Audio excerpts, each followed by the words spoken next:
नमस्कार दोस्तों, CA intermediate audit में आपका स्वागत है। मैं सीए सुमित शर्मा आपके सामने लेके आया हूँ एक डिटेल चार्ट रिवीजन का छोटा सा कोर्स। हम इसमें क्या-क्या कवर करेंगे, इसमें हम चार्ट रिवीजन देखेंगे और चार्ट रिवीजन के साथ हमारे पास एक डिटेल चार्ट रिवीजन होगा। इसको हम एक स्ट्रेटजी यूज करेंगे कि हमारी जो स्टडी की स्ट्रेटजी है, जो स्टडी हम करते हैं ऑडिट की, उसके लिए कुछ टेक्निक यूज करेंगे कि हम अपनी ऑडिट को कितने छोटे से समय में और ज़्यादा इफेक्टिवली कैसे कर पाएं। दोस्तों, चार्ट तो आपने देखे होंगे। चार्ट में क्या होता है कि बहुत स्मॉल डिस्कशन होता है, एक स्मॉल डिस्कशन और एक स्मॉल कंटेंट होता है, लेकिन हमने अपने चार्ट में कोशिश की है थोड़ा सा डिटेल करने की, ताकि डिटेल में क्या होता है कि आप इसी को रेफर करें अपने लास्ट डे के रिवीजन के लिए, और इसी को रेफर करें कि अपने क्वेश्चन बैंक के साथ जब आप चार्ट को रखोगे और जल्दी जल्दी रिवीजन करोगे, तो जो छोटे छोटे पॉइंट आपको लगते हैं कि मुझे ये चीज़ इसमें ऐड कर लेनी चाहिए, तो आप उसे वापस ऐड कर सकते हो। तो ज़्यादा टाइम ना लेते हुए मैं एक बार आपको ये स्टार्ट कराता हूँ कि हम लोग कैसे इसको स्टडी करेंगे। चलिए, सबसे पहले हमारा चैप्टर है, ये जो चैप्टर है ये कवर होता है चैप्टर नंबर 2। मैं थोड़ा सा आपको डिस्क्रिप्शन दे देता हूँ कि ऑडिट चैप्टर नंबर 2 ऑडिट, या फिर ऑडिट की थोड़ी सी डिटेल हम डिस्कस कर लेते हैं, फिर हम चलेंगे अपने कॉन्सेप्ट पे। तो हम यहाँ पर मैं ये मिटो देता हूँ फिलहाल के लिए। तो ये वीडियो थोड़ा सा लंबा शायद हो सकता है। हम कोशिश कर रहे हैं कि वीडियो को थोड़ा सा छोटा ही रखें, ताकि लोगों को देखने में या फिर उसको टाइम देने में ज़्यादा दिक्कत ना हो। चलिए, ऑडिट क्या होता है, एक बार छोटा सा इंट्रोडक्शन।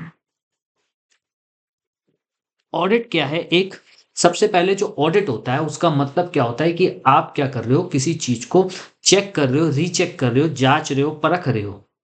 उसके कुछ प्रोसेस होते हैं, कुछ सिस्टमैटिक प्रोसेस होते हैं। उस सिस्टमैटिक प्रोसेस से जब हम अपने पूरे के पूरे ट्रांजैक्शंस को, वैल्यू को, फाइनेंशियल इंफॉर्मेशन को गुजारते हैं, तो उससे क्या होता है, हमको मिलता है कि हमने क्या किया है, एक एश्योरेंस ली है कि ये जो खाते हैं, ये जो ट्रांजैक्शन है, ये जो फाइनेंशियल इंफॉर्मेशन है, ये ठीक है और इसके ऊपर किसी भी तरीके की मिस स्टेटमेंट नहीं है। तो ऑडिट क्या है?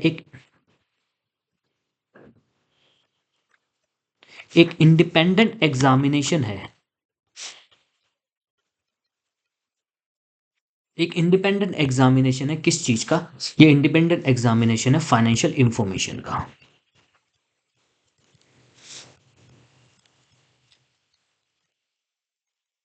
जैसा कि आप देख पा रहे हो कि ऑडिट क्या है, एक इंडिपेंडेंट एग्जामिनेशन है फाइनेंशियल इंफॉर्मेशन का। अब इस फाइनेंशियल इंफॉर्मेशन का जब हम क्या करते हैं कि ऑडिट करते हैं, हम इसके ऊपर अपने ऑडिट प्रोसेस लगाते हैं, तब हमें क्या मिलता है कि हम ये देखते हैं कि क्या ये जो फाइनेंशियल इंफॉर्मेशन पे करने के बाद हमको क्या कोई मिस स्टेटमेंट मिली। तो हम चेक कर रहे हैं, कहीं फाइनेंशियल इंफॉर्मेशन में कोई मिस स्टेटमेंट तो नहीं है, यानी कि ये जो फाइनेंशियल स्टेटमेंट है फ्री है फ्रॉम मिस स्टेटमेंट। लेकिन मिस स्टेटमेंट का मतलब नहीं कि हर मिस स्टेटमेंट, यहां पर इसको काट के हम लिखते हैं material miss statement. Material miss statement, कहीं इस फाइनेंशियल इंफॉर्मेशन में कोई मटेरियल मिस स्टेटमेंट तो नहीं। इसके लिए हम क्या करते हैं, इसके लिए हम कुछ ऑडिट प्रोसेस लगाते हैं, उससे हमें क्या मिलता है, एविडेंस। इन एविडेंस से हम क्या करते हैं, कंक्लूजन ड्रॉ करते हैं। इस एविडेंस के बेस पे हम अपनी एक प्रोफेशनल जजमेंट लेते हैं और कंक्लूजन ड्रॉ करते हैं। और इस कंक्लूजन के बेसिस पे हम लोग क्या करते हैं, रिपोर्ट देते हैं। रिपोर्ट देते हैं, किसको देंगे रिपोर्ट? ये देंगे हम मैनेजमेंट को या फिर अपनी अपॉइंटिंग अथॉरिटी को। इनको हम क्या करते हैं, रिपोर्ट देते हैं। आपकी financial statement material miss statement नहीं है। मैंने क्या किया है, रीजनेबल एश्योरेंस ली है।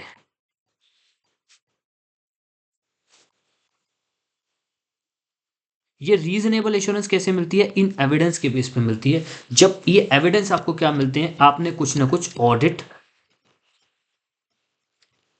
प्रोसेस लगाए होंगे, इन ऑडिट प्रोसेस से आपको एविडेंस मिला, जिससे अपने आपने क्या किया, अपनी एक एश्योरेंस, एक रीजनेबल एश्योरेंस ली कि ये, हाँ, ये जो फाइनेंशियल स्टेटमेंट है मटेरियल मिस स्टेटमेंट नहीं है। ठीक है, बाकी सारे टर्म्स हम लोग क्या करेंगे, धीरे धीरे डिस्कस करेंगे। सबसे पहले हम चैप्टर नंबर 2 पे आ जाते हैं। Chapter number 2, audit strategy, audit planning and audit program. ये सब चीजें इस चैप्टर नंबर 2 में कवर है। सबसे पहले, auditor responsibility to plan and audit of financial statement. यहां पर बताया है कि जब आप ऑडिट करने जाते हैं, सबसे पहले आपको क्या करना है? प्लान करना है। आप कोई भी काम करेंगे, आपको क्या करना है? प्लान करना है। जब आप प्लान करेंगे, प्लान करने के बाद आपको कुछ ना कुछ एक्टिविटी परफॉर्म करनी पड़ेगी। तो सबसे पहले क्या है कि इंपॉर्टेंस क्या है, प्लान क्यों बनाया जाता है, इसकी क्या इंपॉर्टेंस है। सबसे पहले, प्लानिंग क्या है? एक essential and effective and timely execution of audit. अगर आपको ऑडिट को इफेक्टिवली और एफिशिएंटली सब एक ही तरीके से आते हैं, और टाइमली, अगर इफेक्टिवली, इसेंशियली और टाइमली बेसिस पे एग्जीक्यूट करना है, तो आपको पहले क्या करना पड़ेगा? प्लान करना पड़ेगा। प्रॉपर प्लानिंग जरूरी है, जो कि एश्योर करती है कंप्लायंस विद प्रोफेशनल स्टैंडर्ड, कि आप कंप्लाई कर रहे हो प्रोफेशनल स्टैंडर्ड का कंप्लाई करते हुए, प्रोफेशनल स्टैंडर्ड्स का कंप्लाई करते हुए आप पूरी की पूरी ऑडिट को एग्जीक्यूट करो, से कंप्लीट करो और रिपोर्ट दो। बेनिफिट्स ऑफ प्लानिंग क्या होते हैं? इसमें इंक्लूड होता है, फोकस कर सकते हैं आप क्रिटिकल ऑडिट एरियाज पर, आप इंपॉर्टेंट एरियाज पर फोकस कर सकते हैं, और उससे identifying and potential problem early, managing the audit engagement effectively. आप क्या कर सकते हो जब आप प्लान करते हो? किसी भी प्लान से आपको क्या पता लगता है कि देखो, मुझे एक टेलीकम्युनिकेशन कंपनी की ऑडिट करनी है, उसमें कौन कौन से ऐसे इंपॉर्टेंट एरिया होंगे जिस पे मुझे ज़्यादा ध्यान देना है, ज़्यादा सोचना है। तो हम वो चीज़ पहले से प्लान कर लेते हैं। जब हम पहले से प्लान कर लेते हैं, तो जो क्रिटिकल प्रॉब्लम्स है वो हमें जल्दी से आइडेंटिफाई हो जाती हैं, पोटेंशियल प्रॉब्लम है वो जल्दी से पता लग जाती हैं, और हम क्या करते हैं? टाइमली उनको मैनेज कर लेते हैं, जिससे ऑडिट हमारी इफेक्टिवली होती है। तीसरा पॉइंट, प्रॉपर प्लानिंग आपको हेल्प करता है selecting competent team member and coordinating coordinating work with expert, ultimately reducing the audit risk to an acceptable level। ये कहता है कि अगर आपने प्लानिंग अच्छे से की है, तो आप क्या करते हो? सबसे पहले आप अपनी टीम में पहले अपने लोग अपने लोगों का आप चयन अच्छा करते हो, कि ये लोग मेरे लिए इस ऑडिट टीम में फिट रहेंगे, इस पर्टिकुलर वर्क के लिए मैं इनको अलॉट कर देता हूं। फिर बाहर के लोग, इसमें हमारे सारे एक्सपर्ट आ जाते हैं, या फिर बाहर के लोग आ जाते हैं, जिनका वर्क यूज करके, जैसे इंटरनल ऑडिटर का वर्क हम यूज कर लेते हैं, कोई एक्सपर्ट जो मैनेजमेंट एक्सपर्ट होता है उसका वर्क यूज कर लेते हैं, हम अपना एक्सपर्ट अपॉइंट करके उसका वर्क यूज अच्छे से कर सकते हैं, अगर हमने प्लानिंग अच्छे से की है।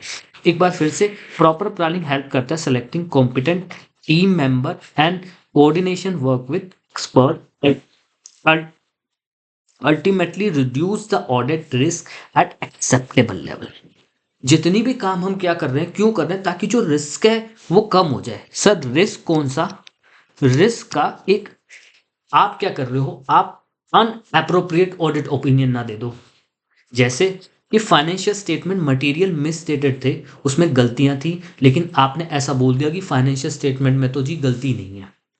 आपने बोल दिया फाइनेंशियल स्टेटमेंट में गलती है, लेकिन वो गलती बहुत छोटी गलती थी, वो मटेरियल थी नहीं। आप इन अप्रोप्रिएट ऑडिट ओपिनियन ना दे दो, उस चीज के रिस्क को कम करता है अगर आपने प्रॉपर प्लानिंग की है। तो अपने लोग, बाहर के लोग को आप क्या कर सकते हो? प्रॉपरली कोऑर्डिनेट कर सकते हो उन वर्क, ताकि किसी भी तरीके का रिस्क हमारा जो है वो कम हो जाए, अनसर्टेनिटी का। चलिए, दूसरा point, nature of audit planning. अब planning, nature of audit planning में क्या क्या आएगा? ऑडिट प्लानिंग है एक कंटिन्यूस और इटरेटिव प्रोसेस है, लगातार चलने वाला। ये एक कोई वन टाइम प्रोसेस नहीं है। आप प्लानिंग को कंटिन्यूस करते हो, कंटिन्यूसली प्लान करते हो। ये कोई वन टाइम प्रोसेस नहीं है कि आपने एक बार किया छोड़ दिया। ठीक है। Beginning after the completion of the previous audit, जैसे ही आपकी प्रीवियस ऑडिट कंप्लीट हो जाती है, उसके कंप्लीशन होने के बाद से ही शुरू हो जाता है और कंटिन्यू रखता है until the current audit finish. जब तक आपकी करंट ऑडिट चल रही है तब तक ये चलता रहेगा। यानी कि आपकी जो प्रीवियस ऑडिट है उसके एंड पे ये स्टार्ट हो जाएगा और करंट ऑडिट के एंड पे ये क्या हो जाएगा? कंक्लूड हो जाएगा। ठीक है। फिर आप सर कह रहे थे कि ये तो कंटिन्यूस है, कंटिन्यूस है, फिर अगले ईयर का शुरू हो जाएगा। ठीक है। तो क्या है? ऑडिट प्लानिंग कंटिन्यूस और इटरेटिव प्रोसेस है जो बिगिन हो जाता है after completion of previous audit और कंटिन्यू रहता है until the current audit finished. चलिए दूसरा point, nature of audit planning में की consideration during the planning include, की कंसिडरेशन ड्यूरिंग, की कंसिडरेशन क्या कंसिडर करना है ड्यूरिंग प्लानिंग, प्लानिंग के थ्रू आपको क्या कंसिडर में लाना है, उसमें इंक्लूड होता है analytical procedure for risk assessment. क्या इंक्लूड होता है? Analytical procedure for risk assessment. आप प्लानिंग में भी एनालिटिकल प्रोसीजर यूज कर सकते हैं। अंडरस्टैंडिंग द लीगल फ्रेमवर्क, ठीक है, determining materiality involving expert necessary. देखिए, एनालिटिकल प्रोसीजर जो होता है वो ऐसा प्रोसीजर होता है जिसके अंदर हम क्या करते हैं, कंपैरेटिवली हम इंफॉर्मेशन को एक दूसरे से कंपेयर करते हैं, लास्ट ईयर की करंट ईयर से, करंट ईयर की किसी और कंपनी से, और इनकम की एक्सपेंस से। इसको बोलते हैं एनालिटिकल प्रोसीजर। उसके बाद हम क्या करते हैं, दूसरा पॉइंट क्या है? रिस्क। हम अंडरस्टैंड करते हैं कि लीगल फ्रेमवर्क क्या है,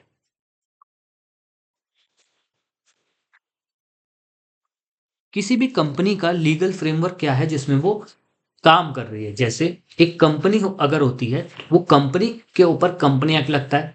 अगर वो बैंकिंग कंपनी है तो उसके ऊपर कंपनी एक्ट भी लगेगा और आरबीआई के रूल्स एंड रेगुलेशन और वो भी एक्ट भी लगेगा। अगर वो शेयर्स में भी, सिक्योरिटीज में भी डील करती है तो सेबी भी उसके ऊपर लगेगा। अगर वो इंश्योरेंस कंपनी में भी है तो आपका इरेडा भी उसमें लग जाएगा। ठीक है, आगे चलते हैं।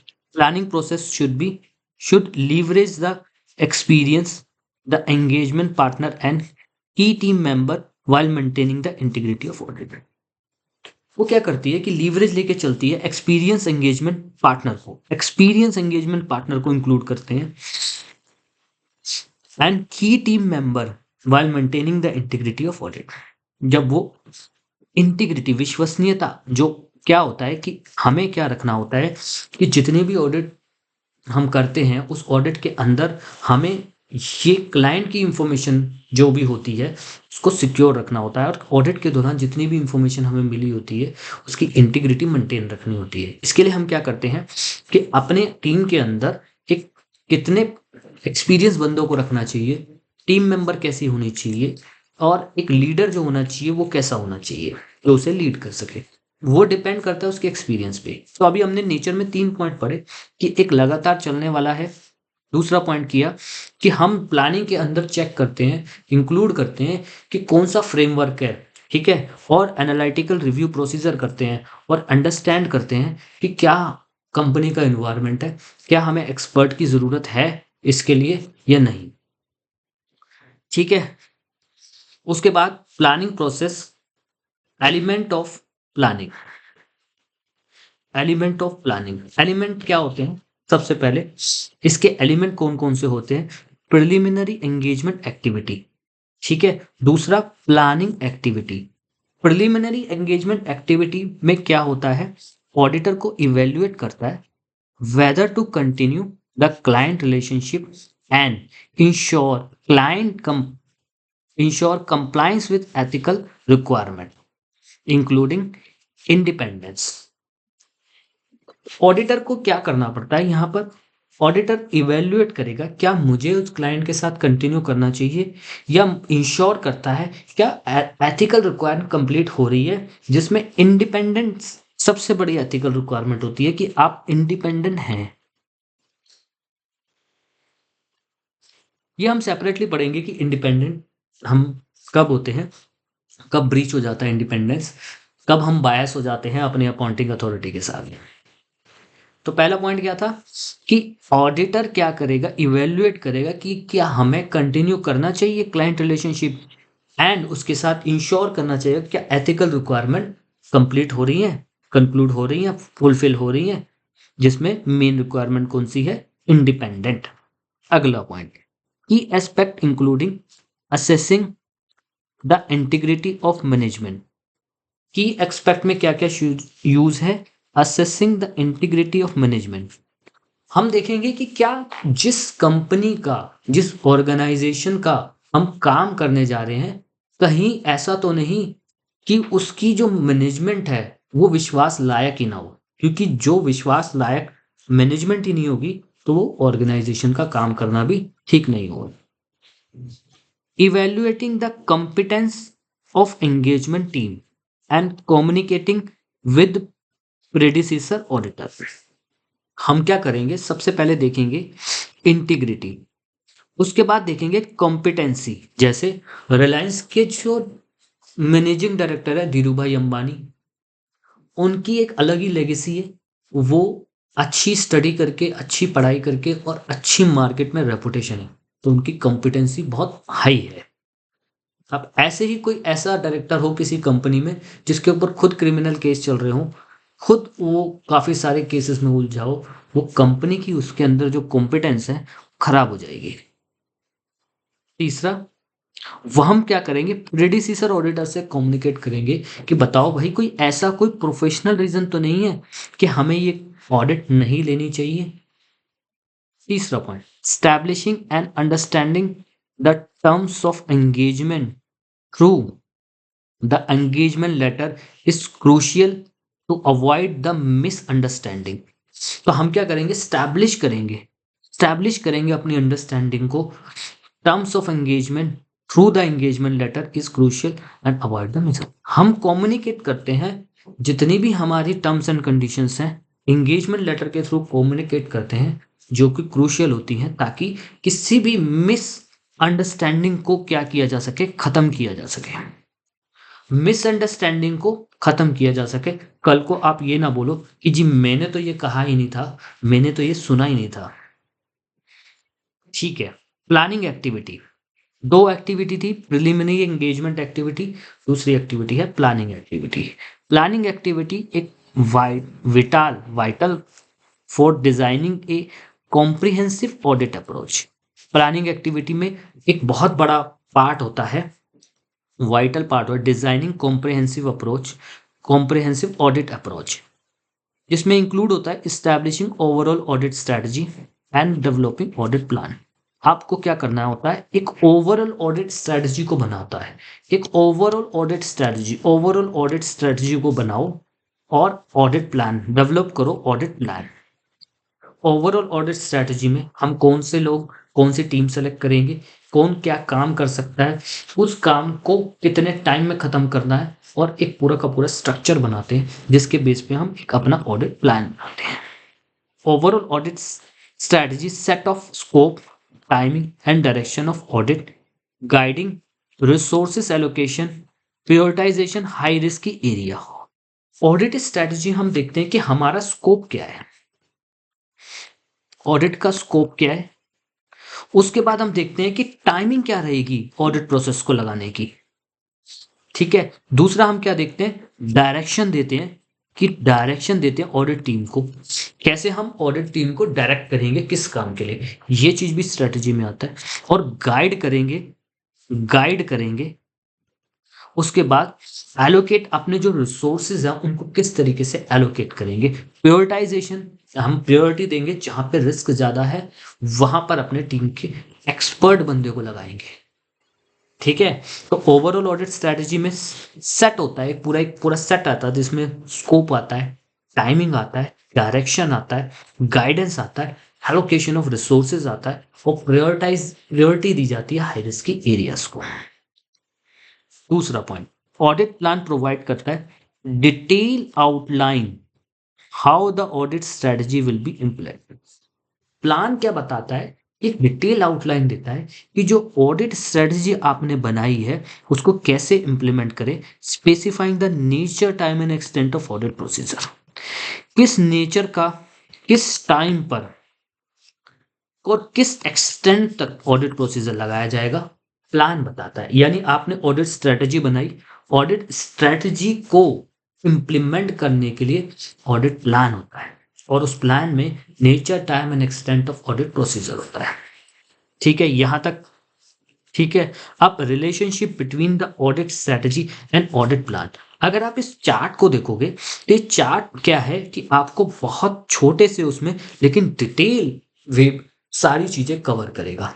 इसके साथ साथ हम लोग क्या करेंगे, ऑडिट का एक डिटेल मॉड्यूल भी साथ में रखेंगे जिसमें अगर आपको ज़रूरत है कोई चीज़ को ऐड करने की, लेस करने की, लैंग्वेज चेंज करने की, आप वो कर सकते हैं। मेरी माने तो आप इस चार्ट को पढ़ने के साथ साथ आप क्वेश्चन बैंक लें, क्वेश्चन सॉल्व करें। जब क्वेश्चन सॉल्व करोगे, अगर आपको प्रॉब्लम शुरू हो जाती है कि हाँ ये प्रॉब्लम इसमें ये वाला पॉइंट शायद कवर नहीं है, तो आप इसमें अलग से नोट कर दें ताकि जब आप एग्जाम के टाइम पर रिवीजन करें तो ये सफिशिएंट हो आपके लिए, आपको कोई और बुक खोलने की बहुत ज़्यादा ज़रूरत ना हो। तो इसी को ध्यान में रखते हुए ये चार्ट को डिज़ाइन किया है। अब अगले पॉइंट पे आ जाते हैं, relationship between audit strategy and audit plan.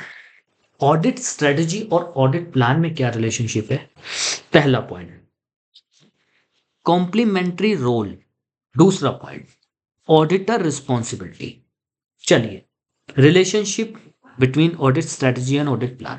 Audit strategy provide करती है high level of approach determining the scope, timing and direction of audit. जो ऑडिट स्ट्रेटजी प्रोवाइड क्या करती है, हाई लेवल अप्रोच प्रोवाइड करती है जो कि जिससे हम डिटरमाइन कर सकते हैं scope, time and direction of audit. तो हमने पहले भी ये शब्द पढ़े हुए हैं। सबसे पहले क्या है, कॉम्प्लीमेंट्री रोल के अंदर जब हम रिलेशनशिप पढ़ रहे हैं कि ऑडिट स्ट्रेटजी प्लान में क्या है, तो सबसे पहले क्या है कि ऑडिट स्ट्रेटजी प्रोवाइड करती है हाई लेवल ऑफ अप्रोच। एक हाई लेवल ऑफ अप्रोच का मतलब क्या है, आपको बहुत अच्छे से बताती है कि अब आप ये काम बहुत अच्छे से कर सकते हो। Determining scope and timing and direction of audit.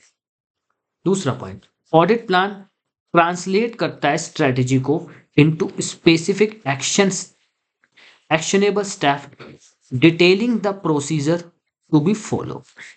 जब आप ऑडिट स्ट्रेटजी बनाते हो तो उस ऑडिट स्ट्रेटजी के अंदर क्या होता है कि आप क्या करते हो कि हमारा स्कोप क्या होगा ऑडिट का, हमारा टाइमिंग क्या होगी, कितने टाइम में ऑडिट कंप्लीट हो जाएगा, डायरेक्शन कैसे देंगे, कितना डायरेक्शन कहाँ पर देने की जरूरत है, कौन से रिस्क की एरिया है, यहाँ पर हमें प्रायोरिटाइजेशन देनी है। इन सब चीजों को इम्प्लीमेंट करने के लिए ऑडिट प्लान होता है। हमने ऊपर भी पढ़ा था कि ऑडिट प्लान क्या करता है, ट्रांसलेट करता है स्ट्रेटेजी को इनटू स्पेसिफिक एक्शनेबल स्टेप के अंदर detailing the audit procedure to be follow. उसके अंदर हम ऑडिट प्रोसीजर लगा करके उन सारे के सारे जो भी हमारे ऑब्जेक्टिव है उसे अचीव करते हैं। इसको आप ऐसे समझ सकते हैं जैसे कि एक कंप्यूटर है, एक कंप्यूटर के अंदर दो तरीके के सॉफ्टवेयर होते हैं। एक सिस्टम सॉफ्टवेयर होता है जो उस सिस्टम को रन करने के लिए, उसके हार्डवेयर को रन करने के लिए जरूरी होता है, जैसे विंडो डली होती है। उसके बाद एक एप्लीकेशन सॉफ्टवेयर होते हैं जो आपको एप्लीकेशन अप्लाई करने में यूज होते हैं, यानी कि सिस्टम को अप्लाई करने में एप्लीकेशन यूज होती है। जैसे मुझे वर्ड और एक्सेल में काम करना है तो मैं उसके लिए विंडो नहीं, विंडो के बाद एक्सेल खोलूंगा। लेकिन अगर वो विंडो ही नहीं हुई, क्या वो एक्सेल काम करेगा? नहीं करेगा। इसी तरीके से हमारा यहाँ पर पे ऑडिट स्ट्रेटजी जो है उसको बना करके हम लोग उसको इम्प्लीमेंट करने के लिए ऑडिट प्लान लगाते हैं। उस प्लान के अंदर अंदर हम बहुत सारे प्रोसीजर लगाते हैं। इन प्रोसीजर को क्या बोलते हैं? इन प्रोसीजर को बोलते हैं ऑडिट प्रोसीजर। ठीक है, आगे चलते हैं। तीसरा point, changes in often necessitate changes in the other, highlighting their interrelated and iterative nature. अगर एक पॉइंट में चेंज हो रहा है, उसका इम्पैक्ट दूसरे पॉइंट में जाएगा। हम हाईलाइट करेंगे इंटर रिलेटेड जितने भी इटरेटिव नेचर के प्रोसेस होंगे उसको। अगर कोई चेंज हो रहा है, सपोज करो कि हम अपने स्कोप में चेंज कर रहे हैं, हम अपने टाइम में चेंज कर रहे हैं, हम अपने एरिया ऑफ रिस्क में चेंज कर रहे हैं, उसका सारा का सारा इम्पैक्ट जाएगा प्रोसेस पे, कि हमारे प्रोसेस चेंज हो सकते हैं, हमारे कुछ चीजें चेंज हो सकती है। तो हम क्या करेंगे, उस चीज को मार्क कर लेंगे जो कि इंटर रिलेटेड है। ऑडिटर की क्या रिस्पॉन्सिबिलिटी है? ऑडिटर रिस्पॉन्सिबल है for establishing overall audit strategy, developing the audit plan and updating the both necessary during the audit process. Auditor क्या करेगा? रिस्पॉन्सिबल है, वो स्टैब्लिश करेगा ओवरऑल ऑडिट स्ट्रेटजी को, डेवलप करेगा प्लान को और अपडेट करेगा both necessary during the audit process. सबसे पहले आपने क्या किया सर? ऑडिट स्ट्रेटजी बनाई, फिर ऑडिट प्लान बनाया, फिर दोनों को क्या होगा? अपडेट। जब भी आपको जरूरत होगी तब आप उसको अपडेट कर लो। Discussion with management should not be compromise audit independence और effectiveness, ensuring the integrity of audit management. आप मैनेजमेंट के साथ डिस्कस करते हो कि हम क्या कर रहे हैं, आपकी ऑडिट करने आ रहे हैं, हम यही ऑडिट प्रोसीजर लगाएंगे और ऑडिट प्रोसीजर लगाने के बाद हम इतने टाइम में ऑडिट कंप्लीट कर लेंगे। लेकिन डिटेल एनालिसिस आप उनको डिस्कस नहीं करोगे। जैसे आप कैश की सरप्राइज वेरिफिकेशन करना चाहते हैं, कुछ डिटेल डिस्कशन, कुछ आप और भी प्रोसेस लगाना चाहते हैं, तो वो चीज आप डिस्कस ना करें जिससे आपकी इंडिपेंडेंसी को खतरा हो और आपकी इफेक्टिवनेस को खतरा हो ऑडिट की। ठीक है, यहां तक कंप्लीट हो गया। तो ये क्या था हमारा, 2 पॉइंट हमारे बहुत अच्छे से कंप्लीट हो गए। 3 पॉइंट कि हमने ऑडिटर रिस्पॉन्सिबिलिटी देख लिया और उसके बाद प्लानिंग प्रोसेस देख लिया, इसके बाद रिलेशनशिप देख लिया। अब changes in audit direction and during the audit, ध्यान से देखिएगा। पहला point, dynamic nature of audit planning और supervision and review of engagement team. पहला point, audit strategy and plan are not static. भाई वो चेंज होंगे ही होंगे। आप ये मान के चलो कि आपको जरूरत है कि चेंज व्हेन नीड, आप कर सकते हो। ऐसा नहीं कि आपने प्लान बना दिया, देखो ये चीज मेरे प्लान में नहीं आई, कोई नई सिचुएशन अगर आ जाती है आप चेंजेस कर सकते हो। They evaluate based on the unexpected event और contradictory evidence encounter during the audit. अगर आपको कोई अनएक्सपेक्टेड इवेंट आता है, कोई कॉन्ट्राडिक्टरी ऑडिट एविडेंस मिल रहे हैं जिससे आपको अपने अंदर, आपके प्लान के अंदर, अपनी स्ट्रेटजी के अंदर कुछ चेंज करना है, आप कर सकते हो। Auditor must adjust nature, time and extend further audit procedure to address the reassess risk. Auditor क्या करेगा? एडजस्ट करेगा अपने नेचर, टाइम एंड एक्सटेंट को। जरूरत पड़ेगी अगर कोई अनएक्सपेक्टेड इवेंट ऐसा आ रहा है, अगर आपके कोई कॉन्ट्राडिक्टिंग एविडेंस आ रहे हैं, जिससे ऑडिटर को क्या करना पड़ेगा? जरूर चेंज करेगा वो अपने नेचर, टाइम एंड एक्सटेंट को और फर्दर ऑडिट प्रोसीजर को, ताकि वो एड्रेस कर सके रीअसेस रिस्क को। For example, detail testing may reveal issue that contradict earlier control test result, necessity and revision of plan audit procedure। आपने क्या किया?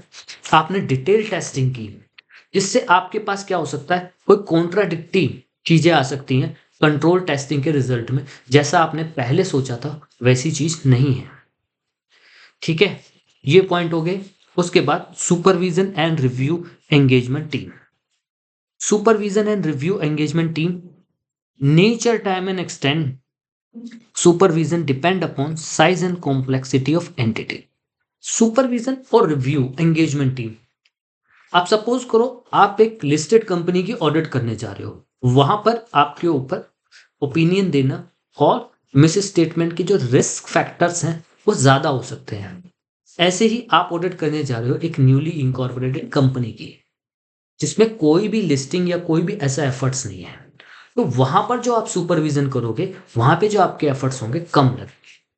तो सुपरविजन और रिव्यू एंगेजमेंट टीम जो भी होता है, इसका nature, time and extent of supervision depend upon size and complexity of entity. अब कोई नॉर्मल एंटिटी है और एक बैंकिंग एंटिटी है, एक सेबी की लिस्टेड कंपनी है की एंटिटी है, उसमें कितने सारे लॉ लग जाते हैं, कितनी कॉम्प्लेक्स हो जाती है। सुपरविजन और रिव्यू एक समान नहीं रह सकता, वो डिपेंड करता है size and complexity of entity, specific audit areas assess risk and team member capability. देखिए, आपको सुपरविजन और रिव्यू करना है, ठीक है। आप सबसे पहले क्या देखेंगे कि जो एंटिटी है उसका साइज क्या है और कॉम्प्लेक्सिटी क्या है। किसमें? कॉम्प्लेक्सिटी ऑफ एंटिटी, एंटिटी में कॉम्प्लेक्सिटी क्या है, ठीक है। उसके बाद आप क्या देखोगे कि भाई एरिया, कितना एरिया, जो एरिया है आप जो कवर कर रहे हो वो कितना उसमें रिस्क है। और audit risk, audit area, area पे स्पेसिफिक ऑडिट एरिया, या फिर रिस्क किसी और पार्टिकुलर ट्रांजेक्शन है तो उसमें रिस्क कितना है, ठीक है। जैसे हम फिक्स एसेट रजिस्टर चेक करते हैं, वो जो एरिया है वो एरिया बहुत इंपॉर्टेंट एरिया है, हम उसे अच्छे से सुपरवाइज करेंगे। दूसरा, हम क्या करते हैं कि फाइनेंशियल स्टेटमेंट में कोई मिस स्टेटमेंट ली है तो रिस्क बढ़ जाता है कि कहीं हम अपना इनअप्रोप्रिएट डिसीजन ना ले लें ऑडिट ओपिनियन में। इसलिए क्या करते हैं हम लोग, क्या करते हैं उसके अंदर ज्यादा सुपरविजन करते हैं, एंगेजमेंट टीम और ज्यादा रिव्यू करती है, ठीक है। ज्यादा रिव्यू करेंगे एंगेजमेंट टीम का और सुपरविजन करेंगे। दूसरा, कैपेबिलिटी पे भी डिपेंड करता है। सपोज करो एक नया आर्टिकल ने उसने किया है, पहली बार काम कर रहा है, हम उसे ज़्यादा रिव्यू करेंगे, ज़्यादा उसको सुपरवाइज करेंगे ताकि हमें उसकी कैपेबिलिटी का, उसके आउटपुट का पता लग सके, और ताकि वो ऐसा ना हो कि गलत काम कर गया और हमें पता भी ना हो। हम ज़्यादा चेक करेंगे। प्रॉपर सुपरविजन इंश्योर करता है audit work meet quality standards and that team member receive appropriate direction based on their experience and risk involved। तो प्रॉपर विजन सुपरविजन है वो क्या इंश्योर करता है आपको? पहला, audit work meet quality standard. तो ऑडिट है वो क्वालिटी स्टैंडर्ड, जो भी उस स्टैंडर्ड एप्लीकेबल है उसको मीट करता हो। And the team member receive appropriate direction, team member को एप्रोप्रिएट डायरेक्शन भी मिले। टाइमली सुपरविजन की जरूरत इसलिए होती है based on the experience and risk. क्या एक्सपीरियंस है सामने वाले बंदे का, उसे कितना सुपरविजन चाहिए उस पे, और जो रिस्क उसमें उस पार्टिकुलर एरियाज में कितना है। आज का हमारा लास्ट टॉपिक होगा इस वीडियो का, documentation and strategy audit plan. अब आप क्या करते हो? डॉक्यूमेंटेशन करते हो चीजों को। क्यों करते हो? इंपॉर्टेंस ऑफ डॉक्यूमेंटेशन क्या है? ऑडिटर को ये सबसे इंपॉर्टेंट चीज है, मतलब प्रैक्टिकली ऑडिटर को डॉक्यूमेंट करना चाहिए ओवरऑल ऑडिट स्ट्रैटेजी को, जो उसने स्ट्रैटेजी बनाई है उसको डॉक्यूमेंट करना चाहिए, अपने प्लान को एंड सिग्निफिकेंट चेंजेस को may made during the audit process. ये ऑडिट प्रोसेस के थ्रू में हो सकता है। तो ऑडिटर क्या करेगा? सबसे पहले ऑडिटर डॉक्यूमेंट करेगा, पहला ओवरऑल ऑडिट स्ट्रैटेजी को, प्लान को, सिग्निफिकेंट चेंजेस आए हैं ड्यूरिंग द ऑडिट प्रोसेस। तो प्लान डॉक्यूमेंट करेगा, ओवरऑल ऑडिट स्ट्रैटेजी, प्लान और चेंजेस, सिग्निफिकेंट चेंज जो भी आए हैं। दूसरा, documentation serves clear audit trail of planning decision, ensuring alignment with the audit objective, allowing the review and approval before the implementation। तो ये क्या करेगा? क्लियर बताएगा जो ऑडिट ट्रेल होगा। ऑडिट ट्रेल किस चीज का? प्लानिंग, कैसे प्लानिंग डिसीजन कैसे लिए गए, ensure alignment with the audit objective, उससे ऑडिट ऑब्जेक्टिव को अलाइन करना, और अलाउ करना review and approval before implementation. आपने क्या किया है, ऑडिट प्लान करा, ऑडिट प्लान करने के साथ साथ आपने उसे इम्प्लीमेंट किया, उसे रिव्यू किया। उस सब चीज़ों से रिलेटेड आपको क्या करना है, डॉक्यूमेंटेशन रखना है कि आपने एक्चुअल में भी वो प्रैक्टिस की है या नहीं की है, सिर्फ डॉक्यूमेंट बना के डाल दिया है। ये रिफ्लेक्ट करता है auditor response to changes during the audit. अगर आपने डॉक्यूमेंटेशन किया है तो रिफ्लेक्ट करेगा कि क्या क्या चेंजेस हुए हैं ड्यूरिंग द ऑडिट, इनहेंस करेगा अकाउंटेबिलिटी एंड ट्रांसपेरेंसी।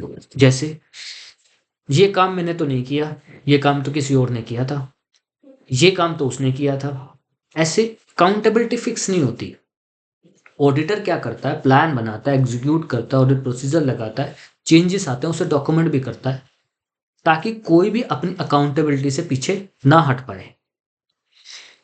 टूल्स और डॉक्यूमेंट क्या रहते हैं, standard audit program, completion standard audit program, completion checklist, जो भी चेकलिस्ट होती है, tailor documents should be use for reflect engagement specific circumstances. ठीक है, proper documentation aid maintaining a structure approach to the audit, facilitating communication among the team member and management.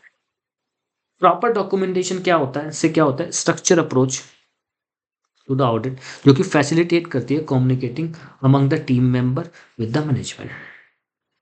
तो documentation रखना एक हमारे लिए टूल्स है और ये हमारे काम आता है। हम क्या करते हैं, प्रॉपर डॉक्यूमेंटेशन रखते हैं, जैसे चेकलिस्ट हो गए, टेलर डॉक्यूमेंट्स हो गए, कंटिन्यूस डॉक्यूमेंट्स होते हैं, ये जो चलते रहते हैं।